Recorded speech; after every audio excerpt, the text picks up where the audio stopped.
Same little fellas that I see at, what is it? Hi, baby. So cute. All right. Bye-bye. So I didn't climb Dragon's Tooth, but this would have been some of what I saw.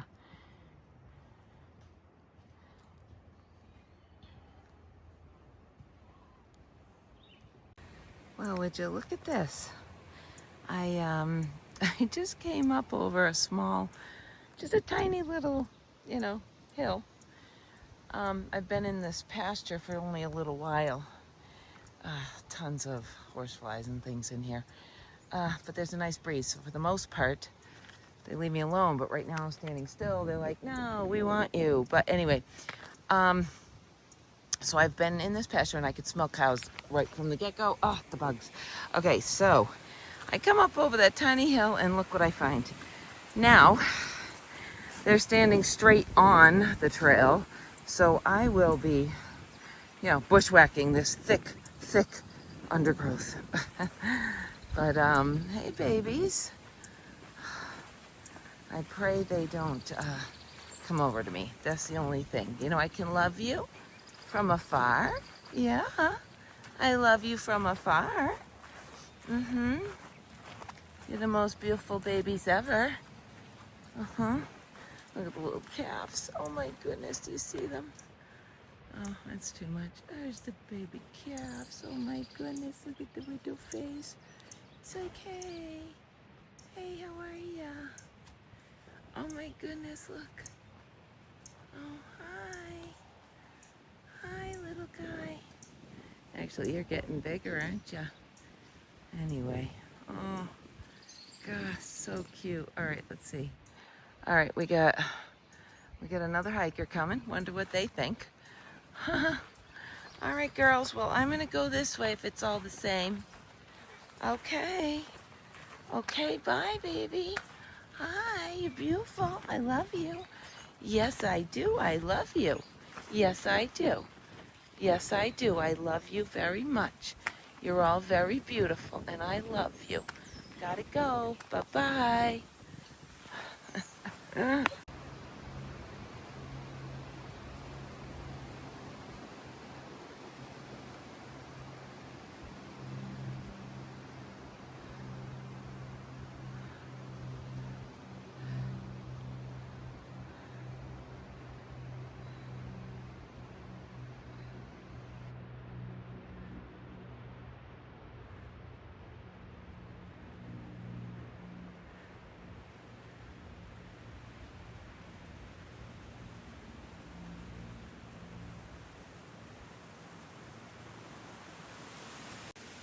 Well, this is way overdue. I had a feeling I was going to see a snake today. Everybody I've been hiking with says, oh, I saw, 5 snakes and a turtle and this and that and da-da-da-da-da. And I'm like, I haven't seen any of that. I did see lizards, though. Anyway, here's this guy just sitting across the trail, sunning himself. From what I understand, not if I got if this is just a rat snake, nothing to worry about, harmless, just eating rodents. So, hopefully that's what he is. Another guy said, oval heads not venomous, triangular heads venomous. So, he has an oval head. Alright, onward. Hey everyone, so I'm actually in my tent tonight doing this update. We have an entire day that went missing. I will explain why. So you all know about how Thursday we had to do the road walk because the river was too, raging too powerfully. That night we ended up this is like crazy town. So let me take this a step back. So you remember how Rebel J came out of the woods and told me, no, it's impassable, and she was kind of freaking out. So I didn't really appreciate that at the time, the timing of that. But if you think about this, right, I would have probably spent another hour. I would have walked, because I would have walked to the river crossing, right? Then I would have spent at least 30 minutes determining whether I could or could not cross. Then I would have had to walk back. Then I would have read the sign. Now, all of that would have, because the river crossing was in the woods a bit, all of that would have taken probably an hour. And Rebel J saved me that time, which I didn't understand the gift that was in that at the time. The other thing that was weird is as we were walking, so I was already in the woods a little ways when she was coming out, she was telling me, oh my gosh, this friend of hers barefoot. They were supposed to meet somewhere. And she's like, how can I notify him? There's no service. There's no cell service. So all of a sudden, we literally come out of the woods, and he is coming out of the woods on the other side. No word of a lie. So miracle number 2, right? So then we are walking, right? We get where we need to go.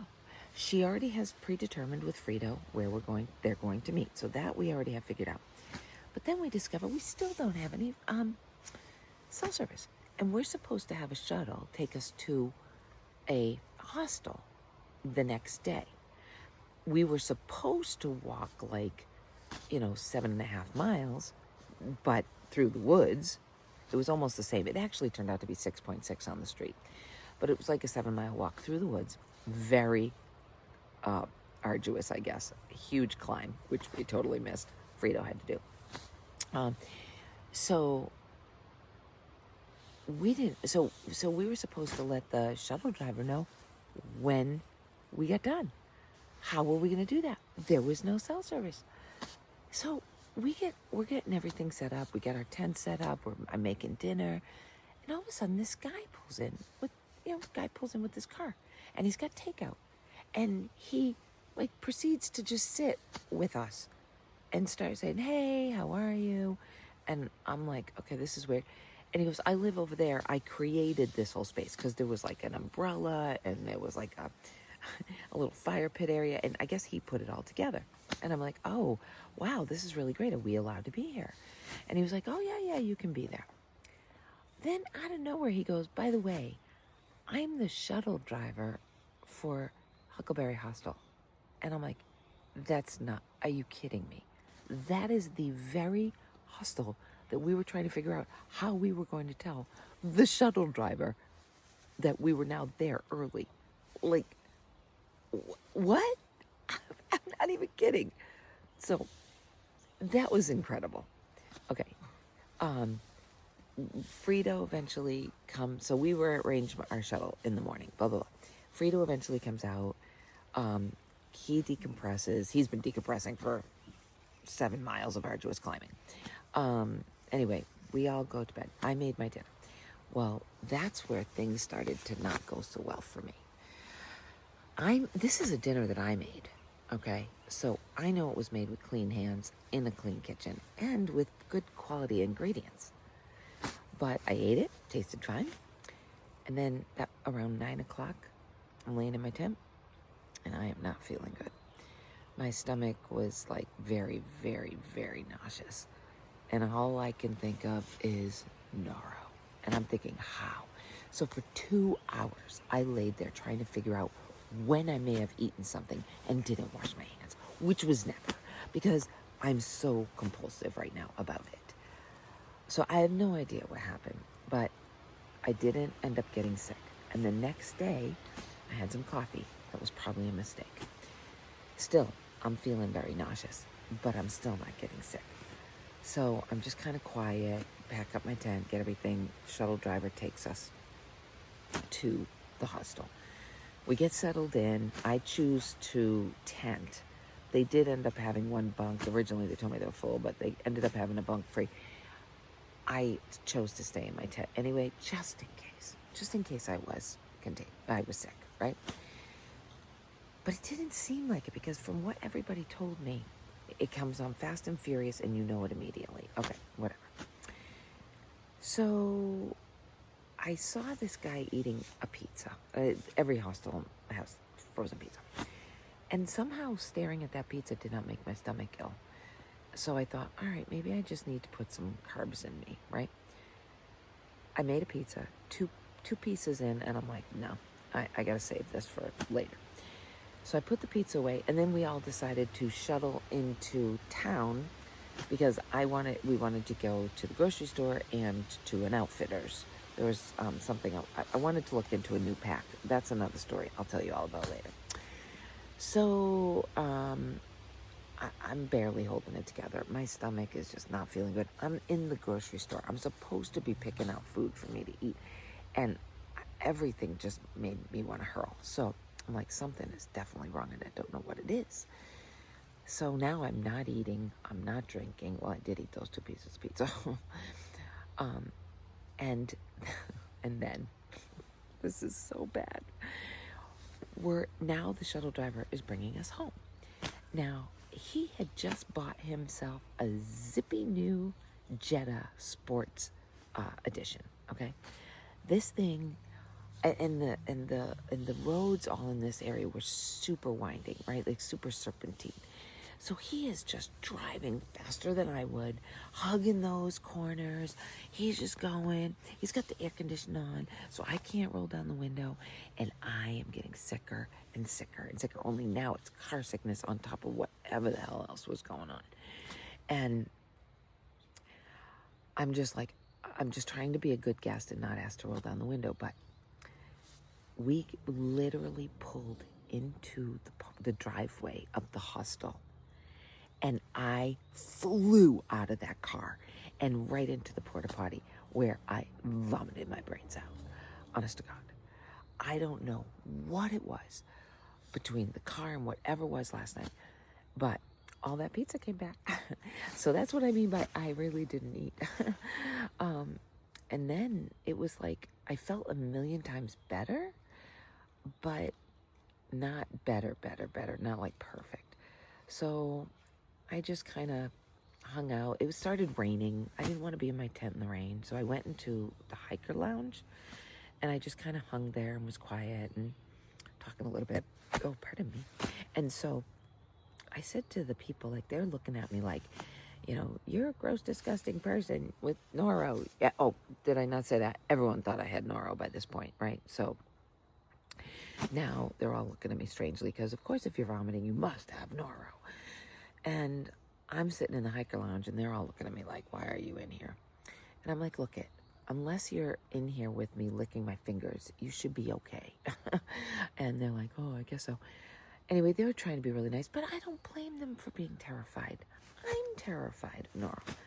So anyway, I ended up eating some ice cream, which is bizarre, but it tasted fine and it made me feel fine. So then shortly after that, I tried to eat more pizza. That just made me not feel good again, but not as bad. Just shouldn't have done it. So I was really tired. I think I didn't eat enough. I didn't drink. I wasn't drinking any water. I was afraid. I didn't want to put anything in my belly. So I ended up going to bed at like 7:30 last night. Slept great. It poured. It poured, and yet I slept great. Got up the next morning and felt well enough to have breakfast. So I had breakfast, which was eggs, bacon, some biscuits and jelly, butter and jelly. That was fine. But then I started to feel not well again. And I'm like, there's just, I don't know what it was, but I was just at that point, I was like just sipping water. I knew I was dehydrated. I knew I needed water. But I'm out hiking. Like, there's no way I have Naro. Because if I have Naro, I ain't hiking. So I did about halfway through the day. I want to say 1 o'clock. I finally started to feel better. I ate a Cliff Bar, and that was fine. The Cliff Bar did not give me any kind of weirdness afterward, but it did give me some energy, so that was good. And I drank some more water. And I started to drink a lot more water. I managed to finish my 15 miles, and now I am at the shelter, John Springer Shelter. I'm happy about that. It just took me a lot longer. You know, perceived effort versus actual effort. My perceived effort was that I was doing much faster and much better than I really was, because I thought I should get here at 3:30 and I got here at 4:45. So I was obviously going a little slower than I'm used to. Today we went to, and as a result of not feeling well, I didn't take hardly any video or any pictures. I did take a few. Friday, like, passed in a blur. Friday didn't happen. There's one picture I took, and that was of a sign that talked about not trying to cross rivers when they are raging, which I thought was comical. So you'll see that, because it was on the side we parted from, but not on the side that we entered into. So I thought that was fine. Anyway, I stayed at the Huckleberry Hostel. It was new this year. They just opened. They're still working it out. It's got all the basics that you need, but they're still working out the kinks, you know. But I got everything done that I needed to do, and like I said, I wasn't in I wasn't feeling good enough to be taking advantage of anything. So it was all good. I loved being in my tent, and as I say, I slept well, even though I know it poured and the wind was really, really blowing, like around 5 a.m. I knew that because I woke up real quick and then fell back asleep. But anyway, breakfast was fine. And then the hostel driver brought us back to where we started so that I could start my 15 miles. But yeah, so I didn't take any pictures of the hostel. I didn't take any pictures of anything. So Friday just happened. So I'm going to take Friday and Saturday and make it this one together. But now you know the story. Today, I went to see it was point one to go see Dragon's Tooth, which is like something to see. Most people are going to climb Dragon's Tooth, and it's supposed to be the best view in all of Virginia. I wasn't in the mood. I still wasn't feeling very well. And so I took a picture of Dragon's Tooth, and then I left. Besides, I got glimpses of all the views along the way. I didn't need to climb. I was afraid I'd climb up there and fall off. But it was a really nice hike today. If I had felt better, I think I would have really, really, really enjoyed it. It was a very nice hike. But I also am including a picture for you to see of what I mean by the rocks. Like the terrain here in Virginia is it's very rocky, very rooty, wicked uneven, right? So you are forced to go slower, right? So where I was doing, 20 plus miles, on the regular in the more southern states, it's just not, I can't get it done here because I have to be so much more careful. And there's a picture of that. Now, they don't all look that bad. Some are just pine needles, but then there's a lot of everything in between. So there's that. My arm is about to fall off, so I'm going to hang up now. But I may tell you my thoughts on Virginia. And Virginia is not black. I'll be back.